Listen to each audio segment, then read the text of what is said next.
एक छोटे से गांव में एक बूढ़ा आदमी रहता था।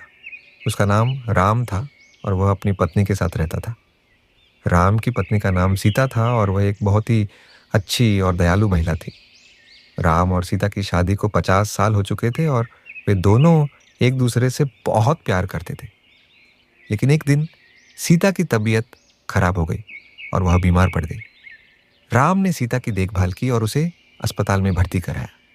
लेकिन डॉक्टरों ने बताया कि सीता की बीमारी बहुत गंभीर है और वह ज्यादा दिनों तक जीवित नहीं रह सकती।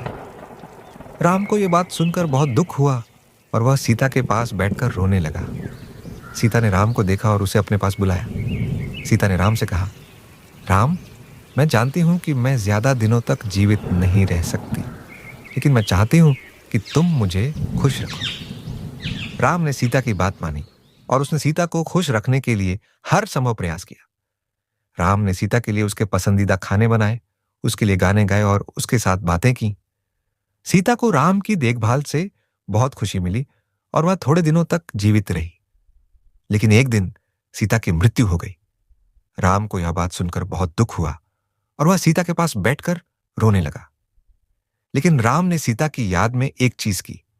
उसने सीता के पसंदीदा पेड़ के नीचे एक बेंच बनाई और उस पर बैठकर सीता की याद में रोने लगा। राम की यह कहानी हमें यह सिखाती है कि जीवन में उतार चढ़ाव आते रहते हैं, लेकिन हमें अपने प्रियजनों की याद में रोने के बजाय उनकी याद को जीवित रखना चाहिए।